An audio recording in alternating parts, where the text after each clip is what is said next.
My Agankast project started in project and band. It was basically a band on it. It was a band sort of project. Started in 2005 and ran through till 2007.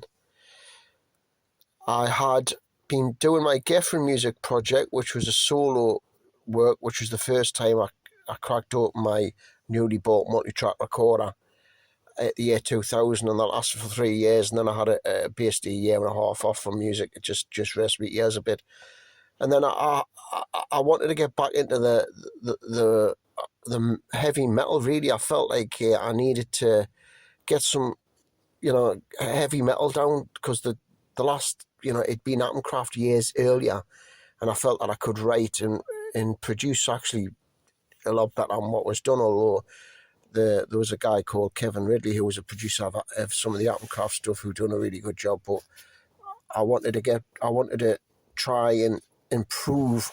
I didn't want my legacy in heavy metal to be Atomkraft. Nothing against Atomkraft. Proud of what Atomkraft did. Proud of the whole thing. Proud of the band, and all the effort and everything we put in. But I just felt I could get the songs better on that as well, and the challenge of the production. So that was what I wanted to do. So I'd never actually tried to sing heavy rock or heavy metal myself, so I just assumed really I couldn't do it. Well, it turned out I could, because I started the Redhead Horn stuff a few years, in sort of 2010. And I done some stuff with the Redhead Horns when I first started doing that. I thought, that sounds all right, that works.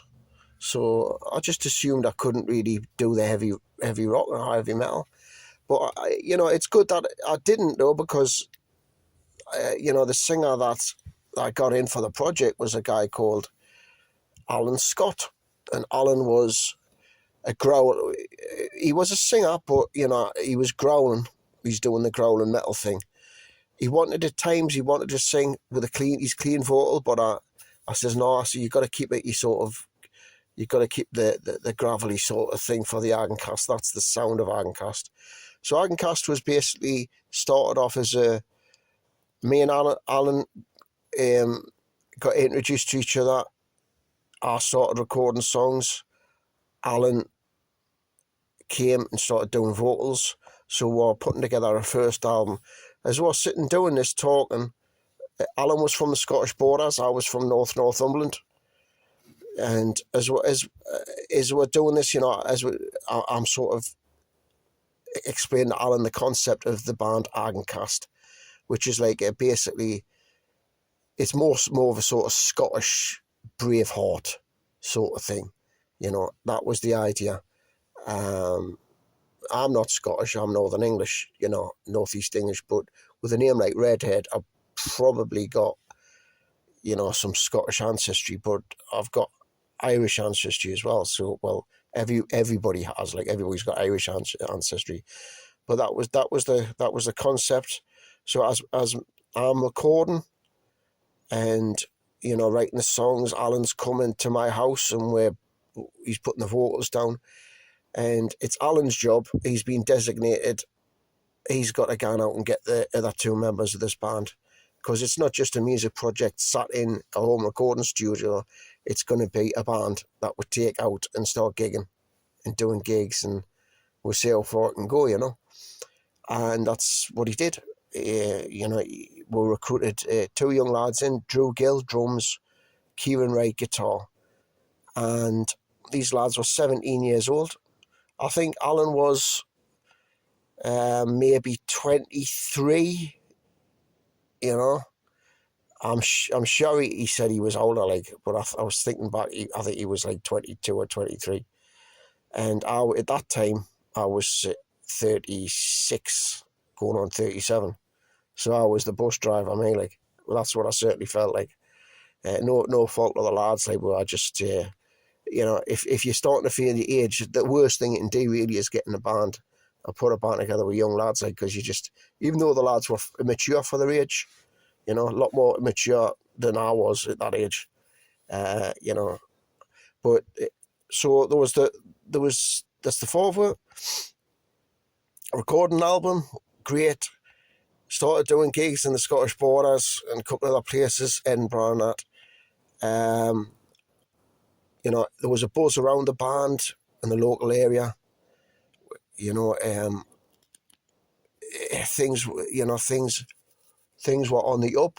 There was a resurgence in all things heavy metal in the mid noughties, the 2005, because there was all these. Basically, it always comes round. You know, you've got your sons and your daughters, who are like the sons and daughters of my generation. You know, the 1980s crowd.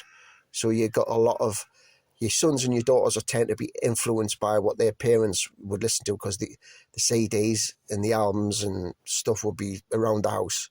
In my case, it was like the 60s stuff, you know, because it was the Beatles, you know, those Beatles albums. So there was a resurgence of heavy rock and heavy metal in the noughties. So it was all a big buzz. There's a lot of bands about. And the internet was kicking in, and anybody it was all still a bit up in the air whether the internet was going to be a good or bad thing for bands. Obviously, it turned out to be a bad thing, but that's not what the feeling was in 2005. So, you know, we're doing that. I think we've done like a Battle of the Bands sort of thing up in Edinburgh, and I think we won that. That was just a one night thing. That was just a one night gig. And, you know, we've done videos as well. I always thought it was very important that we do music videos. And because, you know, we're living out in the countryside, you know, there's castles everywhere, ruins of castles. So, you know, this is a great backdrop for the band, you know. You don't need Hollywood backdrops, because you just walk out your house and there they are, these monuments and castles. So that was putting two and two together, really, with the Agankast imagery with the scenery. I sort of done the same thing with my Geffen project as well. Like, you know, you got all this fantastic, you know, scenery out there and, you know, ruins of stuff. You use it, you know. So that was happening there. There was the drummer was replaced. Another drummer came in. Went to a couple of drummers, and James Savage was the second drummer that came in, and James basically timed it right, because we got offered to do the Bloodstock Heavy Metal Music Festival in Derby, and this was to be in 2006. So we got offered it. It was like about 7 months or something, or 8 months before it was due to happen. So we had lots of time to just continue. I kept on recording new songs. You know, in total, I think I wrote and we recorded about 4 albums, or maybe it was 5. You know, the last one was a double album, and, you know, I was full on creative mind. Yeah, let's do it. So, and really, really proud of the songs. Just a stack of great songs. Songs like Butcher and the Clown, Suffocator, Reign of Terror. I mean, all really good stuff. The only thing that would let these songs down really is that my production skills got a lot better when I was doing the Red Edward Horn stuff. And because even using the little Boss BR80 that I was using, that little piece of genius work. So it was a big learning curve with a Roland VS 1680, but, you know, I done an adequate job of the production. Obviously, with the help of VI in the future, that, you know, I can really, you know, the Agankast stuff can go to the next level with the production on it, which I'm looking forward to, because I think, you know, with the right production, some of them songs would just be like ridiculous. So, you know, I mean, there's a lot of them songs are top draw heavy metal, and Alan's vocal really suits it. With Alan's vocal and my sort of songwriting there's always a popness to me songwriting. So if there's heavy guitars in, it's not, there's still a poppiness. You can hear that poppiness in me Redhead with horn stuff. But with Alan's vocal on top and Alan's vibe, sort of, it gave the Agankast more of a darker feel, which is exactly what I was wanting. You know, that sort of mystery, you know, the Led Zeppelin sort of mystery thing. I always thought Agankast could be like I always was sort of pushing it in a sort of, you know, the movie The Song Remains the Same, Led Zeppelin. You know, that sort of, you know, the imagery, the darkness of Zeppelin, you know, the vibe takes you to another place. Well, that's what I was wanting Agankast to be, and it did. Takes you to another place. You can hear it in the music, hear it in the vibe, and a lot of that's to do with Alan's vocal and the chemistry between me and Alan working on these songs together. So we did the Bloodstock. We continued doing gigs. We did the Bloodstock thing, and it was okay. You know, it was good. It was a you know, for me it was a medium-sized show, but for the other lads it was like a big gig, big show. You know, we got our name in the papers, in the Kerrang thing, where we were in the list of bands to play. You know, I'm not a man. I have no management skills in band management or anything. I can just go by my reputation of being a musician from the past. You know, and you know, I mean, I could get, you know, I could push that a lot more, but you know, that's not really me thing. You know, you know, the metal, like, you know. So I was quite happy with how things went. There's other things happened around Agankast. You know, we had some way we tried, you know, there was negative press towards we of some people. You know, nice try, but it didn't quite work for you.